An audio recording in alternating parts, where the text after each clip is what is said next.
నమస్కారం జై Bahujan TV news కి స్వాగతం. హెడ్లైన్ చూద్దాం. ఏపీలో 14 మంది స్వతంత్ర అభ్యర్థులకు గాజు గ్లాసు గుర్తు.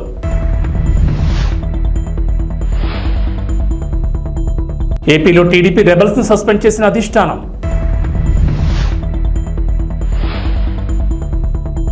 కేంద్రంలో సంకీర్ణ ప్రభుత్వం రాబోతోంది కేసీఆర్. నామినేషన్ల ఉపసంహరణ పూర్తయిన తర్వాత పోటీలో ఉన్న అభ్యర్థులకు గుర్తుల కేటాయింపు జరిగింది. గాజు గ్లాస్ గుర్తు కూటమి అభ్యర్థులను టెన్షన్ పెడుతోంది. మచిలీపట్నం, జగ్గైపేట నియోజకవర్గాల్లో స్వతంత్ర అభ్యర్థులకు గాజు గ్లాస్ గుర్తును ఎన్నికల అధికారులు కేటాయించారు. గాజు గ్లాస్ గుర్తు ఫ్రీ సింబల్ గా గుర్తించడంతో ఇండిపెండెంట్ అభ్యర్థులకు గాజు గ్లాస్ గుర్తును కేటాయిస్తున్నారు. విజయవాడ పార్లమెంట్ పరిధిలో నవతరం పార్టీ అభ్యర్థి కూడా గాజు గ్లాస్ గుర్తు కేటాయించారు. ఇది కూటమి అభ్యర్థులకు ఇబ్బందిగా మారింది. అయితే గాజు గ్లాస్ గుర్తును జనసేన పోటీ చేసే స్థానంలో కాకుండా మిగిలిన చోట్ల కేటాయించొద్దంటూ ఎన్నికల కమిషన్కు జనసేన పార్టీ విజ్ఞప్తి చేసింది. అయితే రాష్ట్రంలో దాదాపు 25 నియోజకవర్గాల్లో స్వతంత్ర అభ్యర్థులకు గాజు గ్లాస్ గుర్తును కేటాయిస్తూ రిటర్నింగ్ అధికారులు కేటాయించడం ఇప్పుడు టెన్షన్ పెడుతోంది. రిటర్నింగ్ అధికారులను స్వతంత్ర అభ్యర్థులు తమకు గాజు గ్లాస్ గుర్తును కేటాయించాల్సింది కోరడంతో వారికి ఆ గుర్తును కేటాయించినట్లు తెలిసింది. టీడీపీ రెబల్స్ గా నామినేషన్లు వేసిన అభ్యర్థులను అధిష్టానం పార్టీ నుంచి సస్పెండ్ చేసింది. అరకు నియోజకవర్గానికి చెందిన సివేరి అబ్రహం, విజయనగరం నియోజకవర్గానికి చెందిన మీసాల గీత, అమలాపురం నియోజకవర్గానికి చెందిన శ్యామ్ కుమార్, పోలవరం నియోజకవర్గానికి చెందిన ముడియం సూర్యచంద్రరావు, నియోజకవర్గానికి చెందిన శివరామరాజు, సత్యవేడు నియోజకవర్గానికి చెందిన జడ్డ రాజశేఖర్లను పార్టీ నుంచి సస్పెండ్ చేసినట్లు చెబుతూ అధికారిక ప్రకటన విడుదల చేసింది. అధిష్టానం సీట్ ఇవ్వకపోవడంతో ఆయా నియోజకవర్గాల నుంచి స్వతంత్ర అభ్యర్థులుగా బరిలో నిలిచిన పలువురు టీడీపీ నేతలు ఈరోజు నామినేషన్ ఉపసంహరణ గడువు ముగియా వీరంతా వెనక్కి తీసుకుంటారని భావించింది. అయితే ఎవరు నామినేషన్ ఉపసంహరించుకోకపోవడంతో ఆయా అభ్యర్థులపై సస్పెన్షన్ వేటు పడింది. కాంగ్రెస్, భాజపాకు ఓట్లు, సీట్లు కావాలి కానీ ప్రజా సమస్యలు పట్టవని భారత అధినేత కేసీఆర్ అన్నారు. ఖమ్మంలో నిర్వహించిన రోడ్ షోలో ఆయన పాల్గొని మాట్లాడారు. కేంద్రంలో భాజపాకు 200 సీట్లు కూడా రావని చెప్పారు. కేంద్రంలో సంకీర్ణ ప్రభుత్వం రాబోతోందని, లోక్సభ ఎన్నికల్లో భారతకు 12 సీట్లు వస్తాయని ధీమా వ్యక్తం చేశారు. సంకీర్ణ ప్రభుత్వంలో నామా కేంద్ర మంత్రి అవుతారని చెప్పారు. మాట చెప్పారు. ఆయనకు పాపం బాగా ఆశ ఎక్కువ.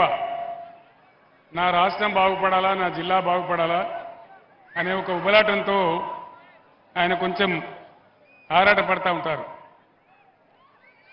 ఒక సందర్భంలో ఏమైందంటే తెలంగాణలో పంటలు పంజాబ్తో తనదన్నే స్థాయికి పోయినా మనం 3.5 కోట్ల టన్నుల వడ్లు పండించినాం కష్టపడి. కేంద్ర ప్రభుత్వం మొండికేసింది, మేము ధాన్యం కొనం. మన ఎంపీలు నామా నాగేశ్వరరావు గారి నాయకత్వంలో పోయి అడిగినారు ఆ మంత్రిని, యాసంగిలో కొంచెం నూకైతుందండి, అది కొనాలంటే ఆ మెదడు తక్కువ మంత్రి మీ తెలంగాణ ప్రజలు నూకలు తినమనండి అని చెప్పినాడు. దాంతో అందరం కూడా ఏమైందా తమ్ముడు ప్లీజ్ సౌండ్ ఏందా, సౌండ్ చూడు. మొత్తం క్యాబినెట్, తెలంగాణ క్యాబినెట్, ఎంపీలు, ఎమ్మెల్యేలు, ఎమ్మెల్సీలు అందరం కూడా పోయి ఢిల్లీలో ధర్నా చేసినాం. కానీ ఆ సందర్భంలో ఒక్క బీజేపీ ఎంపీ కానీ, ఒక్క కాంగ్రెస్ ఎంపీ కానీ ఎవడు కనీసం నోరు కూడా తెరవలేదు. తెలంగాణ ఓట్లు కావాలి కానీ తెలంగాణ రైతుల సమస్య వాళ్ళకు పట్టదు. మన వాళ్ళు 90 ఉంటే వాళ్ళు 7 ఉన్నారు, కానీ నోరు తెరవలే, కనీసం మాట్లాడలే. అది ఇంతకుముందు నామాగారు చెప్పినటువంటి మాట. వారికి ఆ బాధ ఉంది. అంతెందుకండి, ఇప్పుడు బీజేపీ నుంచి ఇక్కడ ఒక కేంద్ర మంత్రి ఉన్నాడు, ఒక 3 ఎంపీలు ఉన్నారు, బీజేపీ పార్టీ ఉంది. ఈరోజు నరేంద్ర మోడీ క్లియర్గా చెప్తా ఉన్నాడు, గోదావరి నదిని నేను ఎత్తుకొని పోతా, తమిళనాడుకు, కర్ణాటకకి ఇస్తానని మాట్లాడుతూ ఉన్నాడు. ఒక్కడన్నా మాట్లాడుతున్నాడా? కేంద్ర మంత్రి కిషన్ రెడ్డి మాట్లాడుతున్నాడా? ముఖ్యమంత్రి రేవంత్ రెడ్డి మాట్లాడుతున్నాడా? మరి ఈ దద్దమ్మలు మనకు ఎందుకు అని నేను అడుగుతా ఉన్నా. మనకున్నటువంటి ఒకే ఒక్క ఆశ గోదావరి. ఖమ్మం జిల్లాలో గత 50-75 సంవత్సరాల స్వతంత్రంలో ఎవరు కూడా ఆలోచన చేయలే. కృష్ణలో నీళ్లు తగ్గినప్పుడల్లా మన పంటలు ఎండిపోవడం, మనం బాధపడడం, నాగార్జున సాగర్ ఆయకట్లో కూడా మనకు ఇబ్బందులు వస్తూ ఉన్నాయి. ఖమ్మం జిల్లా ఇబ్బందులు శాశ్వతంగా తీరాలని బ్రహ్మాండంగా దుమ్ముగూడెం ప్రాంతంలో సీతారామ ప్రాజెక్టు మనం కడతా ఉన్నాం. 37 టీఎంసీల ప్రాజెక్ట్ అది పూర్తి అయితే ఖమ్మం జిల్లాలో ఒక ఇంచి లేకుండా కూడా వ్యవసాయానికి నీళ్ళు వచ్చే ప్రాజెక్ట్ ఆ ప్రాజెక్ట్. మరి పైన ఇచ్చంపల్లి దగ్గర ప్రాజెక్టు కట్టి నేను కర్ణాటకకు తమిళనాడు నీళ్లు తీసుకొని పోతా అంటే ఎందుకు వీళ్ళు మాట్లాడడం లేదు? ఇలా ముఖ్యమంత్రి రేవంత్ రెడ్డి ఎందుకు మాట్లాడడం లేదు? అదే నేను ముఖ్యమంత్రిగా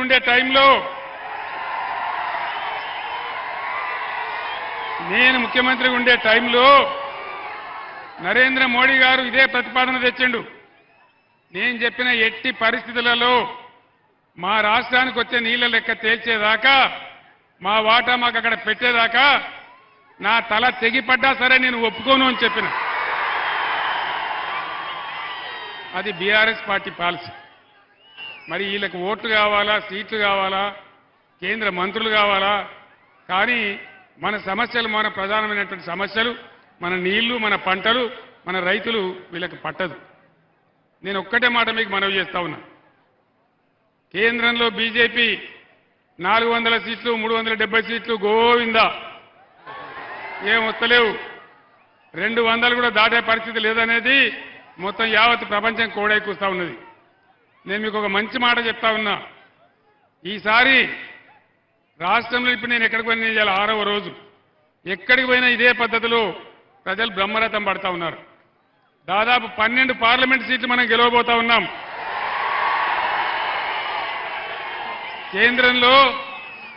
కేంద్రంలో సంకీర్ణ ప్రభుత్వం రాబోతా ఉంది. అప్పుడు ఏం జరుగుతుంది? మీరు నామా గారిని ఎంపీకి గెలిపిస్తే ఆ సంకీర్ణ ప్రభుత్వంలో నామా గారు కేంద్ర మంత్రి అవుతాడని మనం చేస్తా ఉన్నాం.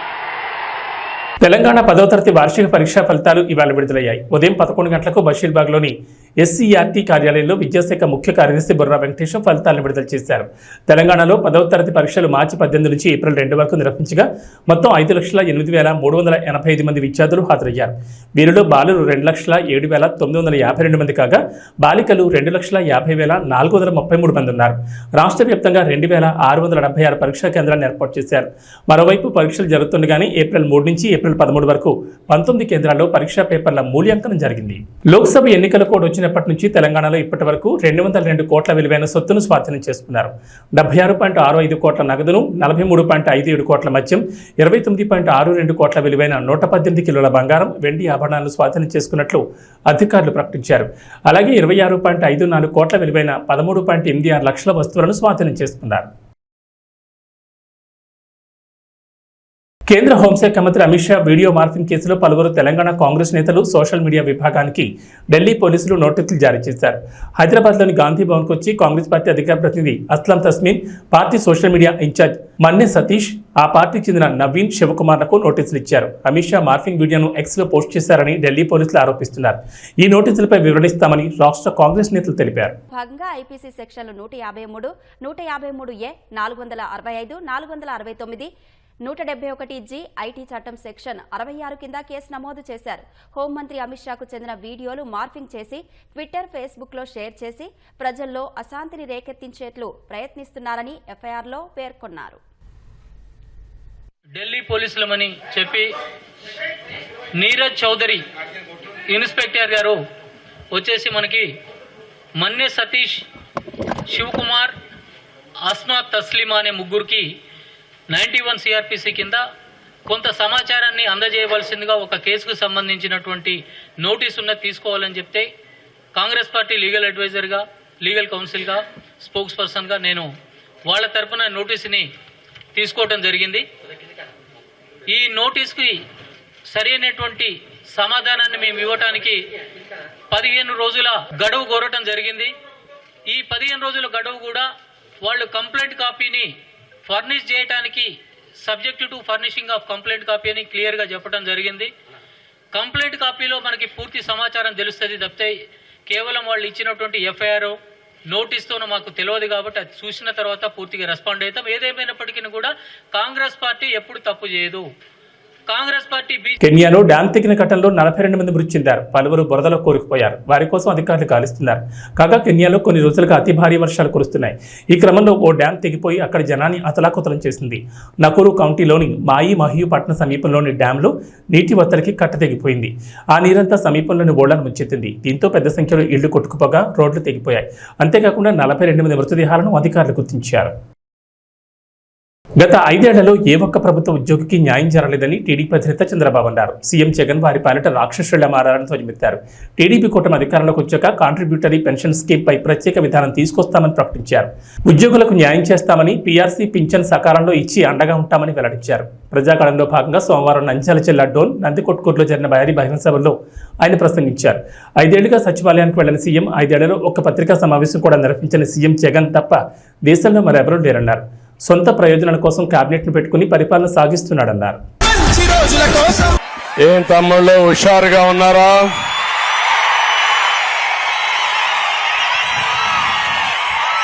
ఏమమ్మా ఆడబిడ్డలు హుషారుగా ఉన్నారా లేదా?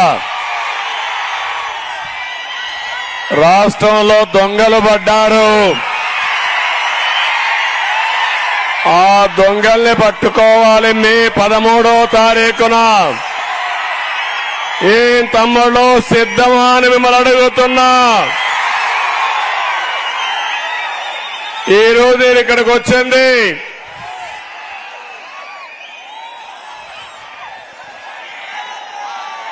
డోన్ ఎమ్మెల్యేగా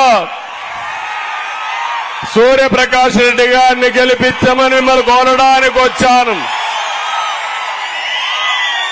ఇంకో పక్క పార్లమెంట్ అభ్యర్థిగా శబరిని గారు గెలిపించమని మిమ్మల్ని కోరడానికి వచ్చాను.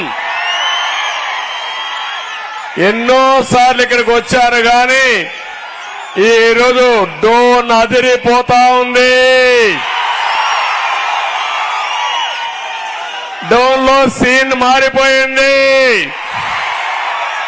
పిట్టకథ మంత్రులకి, కట్టుకథ నేతలకి కాలం చెల్లదు. వారికి రాజకీయ సన్యాసం తప్పదు. ఇక్కడ హరికథ చెప్తాడు ఒక మంత్రి. ఆ మంత్రి వల్ల మీకు లాభమా తమ్ముళ్ళు అని అడుగుతున్నా. ఏమైనా బాగుపడ్డారా అని అడుగుతున్నా. ఆర్థిక మంత్రి అంటే అప్పుల మంత్రిని అర్థం.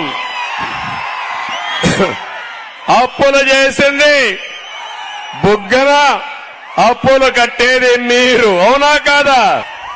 ఈ ఎన్నికలు విధ్వంస పాలనకి, అభివృద్ధికి ఒక సవాల్. ఈ ఎన్నికలు నీతికి, నిజాయితీకి జరిగే పోరాటం. అవునా కాదా అని అడుగుతున్నా. విజన్కి, విద్వేషానికి మధ్య పోరాటం, ధర్మానికి అధర్మానికి పోరాటం, కబ్జాలకు రక్షణకు, రాతియుగం రాక్షసులకి స్వర్ణయుగం చేసే పాలకుల మధ్య జరిగే పోరాటం అని చెప్పి నేను మీకు తెలియజేస్తున్నా. ఒక్కసారి చూడండి, ఈ బుగ్గనకి, అక్కడ సైకో జగన్ కి కొవ్వెక్కిపోయింది అహంకారం ఒళ్ళంతా. కొవ్వు తగ్గిస్తారా లేదా తమ్ముళ్ళు అని అడుగుతున్నా మిమ్మల్ని. అరాచకం తప్ప అభివృద్ధి చేయని జగన్ కు పొలిటికల్ హాలిడే ఇచ్చేద్దామని జనసేన అధినేత పవన్ కళ్యాణ్ ప్రజలకు పిలుపునిచ్చారు. మే 13 మీరు ఓటుతో కొడితే వైకాపా కుంభస్థలం బద్దలవ్వాలంటూ ప్రజలను ఉత్సాహపరిచారు. పశ్చిమ గోదావరి జిల్లా తాడేపల్లిగూడెం, ఉంగుటూరు నియోజకవర్గం గణపవరంలో నిర్వహించిన వారాహి విజయభేరి సభలు, పిఠాపురం రోడ్ షోలో ఆయన ప్రసంగించారు. మన భూములు దోచుకోవడానికి జగన్మోహన్ రెడ్డి ప్రమాదకరమైన ల్యాండ్ టైటిలింగ్ చట్టం తీసుకొస్తున్నారన్నారు. దీని ప్రకారం మీ ఆస్తుల ఒరిజినల్ పత్రాలు జగన్ దగ్గర పెట్టుకుని యజమానులకు జిరాక్సులు మాత్రమే ఇస్తారని, మీ ఆస్తుల వివరాలని హైదరాబాద్ నానక్రామ్గూడలోని వైకాపా ప్రైవేట్ స్థావరంలో దాచిపెడుతున్నారని అన్నారు. వేదిక పైన ఉన్నాం. ఇంకా ఏం అనకముందే, ఇంకా ఏం అల్ల కే ట్యాక్స్ గురించి మాట్లాడినప్పుడు కొట్టు. మన జనసేన ఎమ్మెల్యే అభ్యర్థిగా, తాడేపల్లిగూడెం అభ్యర్థిగా గాజు గ్లాస్ గుర్తు మీద పోటీ చేస్తున్నాం బోలిశెట్టి శ్రీని గారికి మన బీజేపీ నర్సాపూర్ పార్లమెంట్ అభ్యర్థిగా కమలం గుర్తు మీద పోటీ చేస్తున్న భూపతిరాజు శ్రీనివాస్ వర్మ గారికి, మన జనసేన జిల్లా అధ్యక్షులు కొట్టుకులపూడి గోవిందరావు గారికి, టీడీపీ జిల్లా అధ్యక్షులు సీఎం కొట్టు సత్యనారాయణ గారు 2014లో నా ఆఫీస్కి వచ్చి ఆయన నన్ను మీరు పొత్తులో ఉన్నారు కాబట్టి తెలుగుదేశం పార్టీ టికెట్ ఇప్పించమని కోరారు. కానీ ఆ రోజున పాప మాణిక్యాలరావు గారికి దివంగతులైన మాణిక్యాలరావు గారికి వెళ్ళిపోయింది. మేబీ ఆ కోపం ఉందనుకుంటా ఆయనకి నా మీద, ఆయన టికెట్ ఇప్పించలేదని కక్ష కట్టేశారు. అందుకే ఆయన ఈ మధ్యన బాగా రెచ్చిపోయి సీఎం జగన్ని తిట్టిన ఎవ్వనైనా సరే పాతాళంలోకి తొక్కేస్తానని చెప్పి అధికారంలోకి రాగానే కొందరు అకౌంట్లు సెటిల్ చేస్తామని కొట్టు సత్యనారాయణ గారు అన్నారంట. బాగా ముదిరిపోయారు సత్యనారాయణ గారు, మీరు డబ్బులు ఎక్కువైపోయాయి, మీకు మెదడుకు కూడా కొవ్వు పట్టేస్తుంది మీకు, అందువల్ల నన్ను మాటలు వస్తాయి. కొట్టు సత్యనారాయణ గారు, నేను జనరల్గా మనుషులతో గొడవలు పెట్టుకుని చాలా మర్యాదగా ఉంటా. కొట్టు గారికి ఒకటే చెప్తున్నా, మీ కొట్టు కట్టే సమయం అయిపోయింది. తాడేపల్లిగూడెంలో మనకి కొట్టు సత్యనారాయణ గారి కొట్టు, జగన్ గారి అవినీతి కోట రెండు పోతాయి ఈ ఎన్నికల్లో. బోలిశెట్టి గారంటే నాకు చాలా ఇష్టం. ఓటమిలో నిలబడ్డ నాయకుడు, దమ్మున నాయకుడు, ప్రజలు కష్టాల్లో ఉంటే వచ్చి అండగా ఉండే నిలువెత్తు 6 అడుగుల ఆజానుబాహు. ఇంకా చెప్పాలంటే జనసేన బాహుబలి. మా బాహుబలి ముందు కొట్టు ఎంత, కొట్టు ఎంత.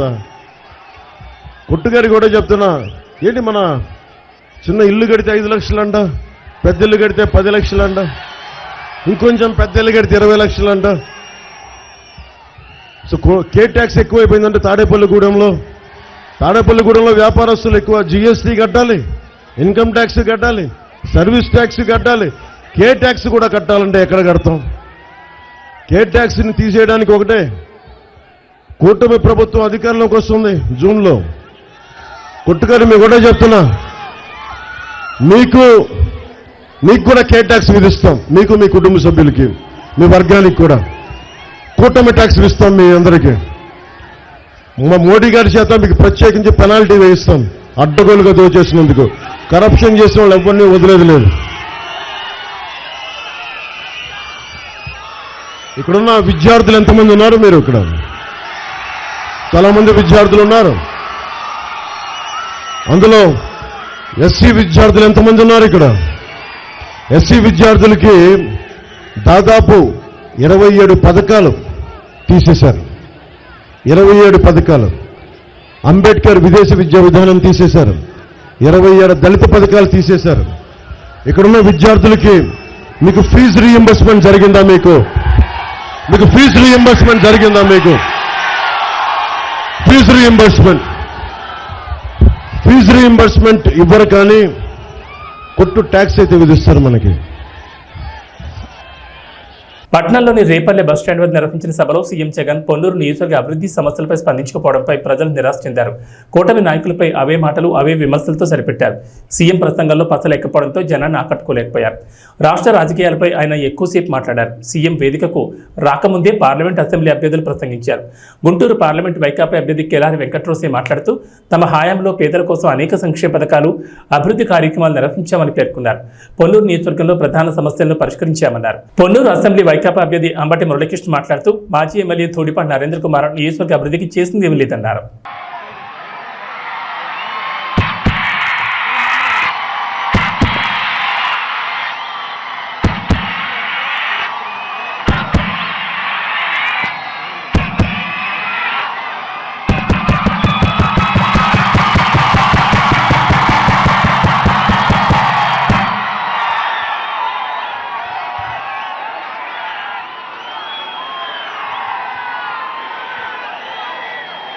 పొన్నూరు శతమానం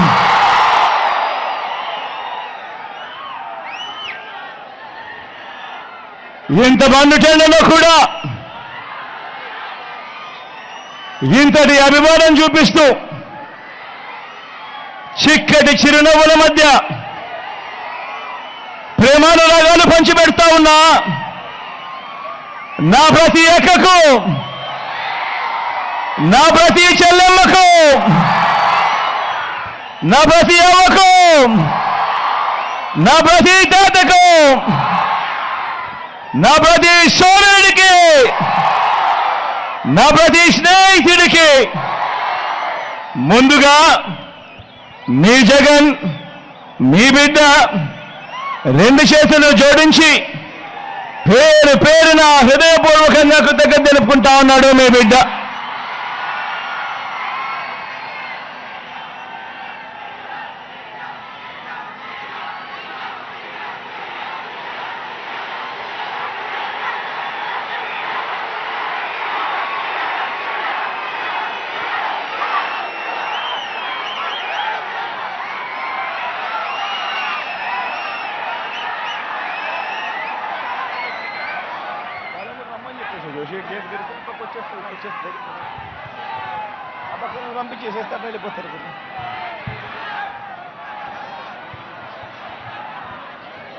మరో 2 వారాల్లో జరగబోతా ఉంది కురుక్షేత్ర మహాసంగ్రామం. ఈ యుద్ధంలో అటువైపున ఉన్నది కౌరవ సైన్యం, దుష్ట చతుష్టయం. అటు గతంలో వాళ్ళు ప్రభుత్వంలో ఉన్నప్పుడు అందరినీ మోసం చేసిన చరిత్ర ఆ కూటమిది. అటు చంద్రబాబు, ఆయనకు మద్దతుగా 2 జాతీయ పార్టీలు, ఒక వదినమ్మ, ఒక దత్తపుత్రుడు, ఒక ఈనాడు, ఒక ఆంధ్రజ్యోతి, ఒక టీవీ5, వీరందరూ సరిపోరు అన్నట్టుగా వీరి కుట్రలు, వీరి కుతంత్రాలు, వీరి మోసాలు, వీరి అబద్ధాలు, వీళ్ళందరితో కూడా యుద్ధం చేస్తా ఉన్నాం ఈరోజు. ఏ మనిషి కూడా వీళ్ళు ఎప్పుడూ కూడా గతంలో కూడా ఏ పేదవాడికి చేసిన చరిత్ర లేని వీళ్ళందరూ కూడా అటువైపున కూటమిగా ఉండి ఈరోజు మీ బిడ్డపై యుద్ధం చేస్తా ఉన్నారు. ఇటువైపున మీ బిడ్డ ఒక్కడే ఒకడు, ఇటువైపున మీ బిడ్డ ఒక్కడే ఒకడు, ఇంటింటికి మంచి చేసిన మీ బిడ్డ ఒక్కడే ఒకడు. మీ బిడ్డ నమ్ముకున్నది మిమ్మల్ని, పైన దేవుడిని. మీ బిడ్డకు పొత్తు ఎవరితో ఉంటే అది మంచి చేసిన మీ అందరితోనే అని చెప్పి కూడా మీ బిడ్డ గర్వంగా చెప్తా ఉన్నాడు.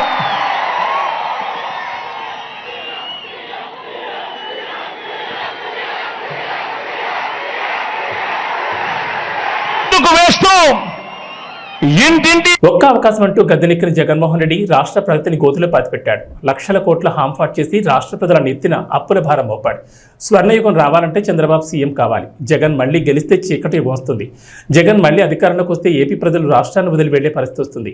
జన ధన మాన చొరకుడు జగన్ను రాష్ట్రం నుంచి తరిమికొట్టే పాశుపతాస్త్రం తెదేపా, జనసేన, భాజపా కూటమి.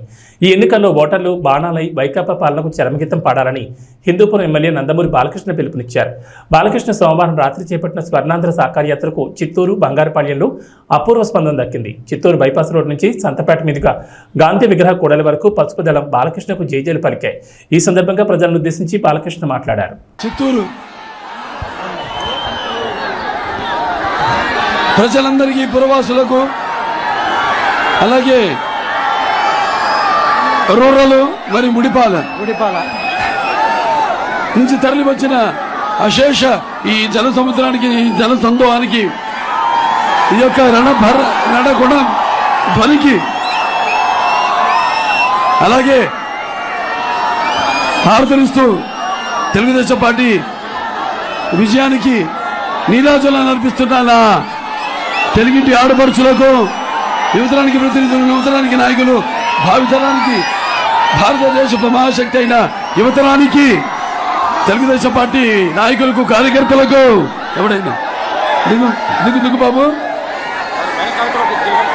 అలాగే జనసేన కార్యకర్తలకు, నాయకులకు, అలాగే బీజేపీ నాయకులకు, కార్యకర్తలకు, అలాగే ఇక్కడ ముస్లిం మైనారిటీ పెద్దలకు, ముత్తపల్లిలకు, అలాగే ముస్లిం సోదరిమణులకు, ఇమాంలకు, మౌజన్లకు అందరికీ హృదయపూర్వక నమస్కారాలు తెలియజేసుకుంటున్నాను. ఎక్కడ చూసినా శుభమయం. ఏమిటో అంటే రుణానుబంధన రూపేణ, అంటే భావసురాణి జన్మాంతర సౌహృదాన్ని అంటారు. అంటే ఒక మనిషి మీద ఉన్న పోయిన జన్మలో అనుబంధంతో, పరిచయంతో ఈ జన్మలో కొంతమందిని పొందగలుగుతాం ఆ వాసనతో. కానీ ఇన్ని లక్షల కోట్ల మంది జనం యొక్క అభిమానాన్ని పొందడం అంటే అది మీకు నాకు ఏ విడదీయలేని అనుబంధమో, ఏ రుణానుబంధమో, ఏ జన్మల అనుబంధమో కదా నాకు అనిపిస్తుంది. మరి పసుపు అంటే శుభానికి సూచకం, అలాగే పసుపు అంటే ఒక ఆనంద వేడుకకు ఆహ్వాన గీతం, అలాగే పసుపు అంటే మంచి ఆరోగ్యానికి ఒక గొప్ప ఆయుర్వేద ఔషధం, మన పసుపు అభివృద్ధికి ఒక నిర్వచనం, మన పసుపు సంక్షేమానికి ఒక నిదర్శనం, అలాగే మన పసుపు అభివృద్ధికి ఎగరేసిన కేతనం, అలాగే మన పసుపు ఆత్మ గౌరవానికి నిలువెత్తు రూపం, అలాగే మన పసుపు ఆత్మవిశ్వాసానికి నిజమైన సంతకం. మరి ఆనాడు రామారావు గారికి మనకి ఇచ్చేడిన ఒక ఆస్తి వ్యవస్థ మన తెలుగుదేశం పార్టీ. రాజకీయ పార్టీ అనే దానికంటే కూడా ఇది మనందరినీ ఒక వసుదైక కుటుంబంగా, ఒక ఉమ్మడి కుటుంబంగా కలిపిన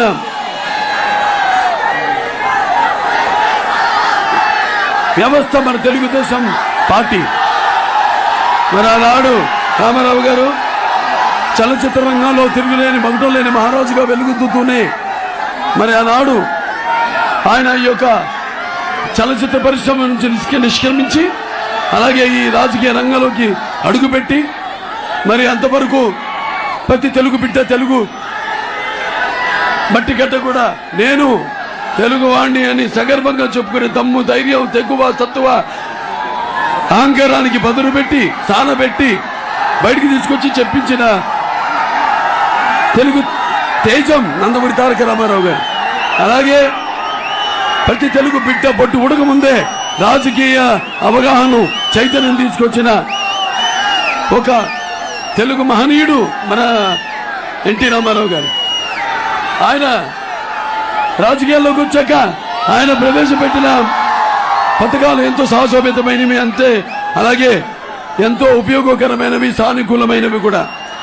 ఎన్టీ రామారావు గారు రాజకీయాల్లోకి రాకముందు వచ్చిన తర్వాత ఆయన ప్రవేశపెట్టిన పథకాలు ప్రతి ఏ పార్టీ అధికారంలోకి వచ్చినా ఇక్కడే కాదు దేశవ్యాప్తంగా కూడా వాటిల్లో ప్రవేశపెట్టి అమలు చేస్తేనే తప్ప వాళ్ళకి భవిష్యత్తు లేదు. అటువంటి ఎన్టీ రామారావు గారు మరి అదే ఒక పెద్దవాడి బాధ తెలిసిన అన్న ఆయనే, అలాగే ఒక జనం భవిష్యత్తు ఇచ్చిన అన్న ఆయనే, అలాగే తనకు అండగా నిలిచిన మహిళలకు, ఆడపడుచులకు ఆర్థిక బలం ఇచ్చిన అన్న కూడా ఆయనే. ఇండియన్ ప్రీమియర్ లీగ్ 17వ సీజన్లో కోల్కతా నైట్ రైడర్స్ ఢిల్లీ క్యాపిటల్స్పై 7 వికెట్ల తేడాతో విజయం సాధించింది. 154 పరుగుల లక్ష్యాన్ని కోల్కతా కేవలం 16.3 ఓవర్లలోనే ఛేదించింది. ప్రస్తుత ఐపీఎల్ సీజన్లో కోల్కతా నైట్ రైడర్స్ ఆడిన 9 మ్యాచ్ల్లో ఇది 6వ విజయం కావడం విశేషం. కాగా 11 మ్యాచ్ల్లో ఢిల్లీకి ఇది 6వ ఓటమైంది. కోల్కతా సాధించిన ఈ అద్భుత విజయంలో wicket keeper batsmen Phil Salt కీలక పాత్ర పోషించాడు. సాల్ట్ కేవలం 33 బంతులు 7 4లు 5 సిక్సర్లతో 66 పరుగులు చేశాడు. సాల్ట్, సునీల్ నారాయణ్ మధ్య మొదటి వికెట్కు 6.1 ఓవర్లలో 79 పరుగుల భాగస్వామ్యం నమోదైంది. ఇది మ్యాచ్ ఏకపక్షంగా మారింది. అంతకుముందు టాస్ గెలిచి బ్యాటింగ్ ఎంచుకున్న ఢిల్లీ క్యాపిటల్స్ 20 ఓవర్లలో 9 వికెట్ల నష్టానికి 153 పరుగులు చేసింది. ఏవీ బులెటిన్ విశేషాలు. నమస్కారం.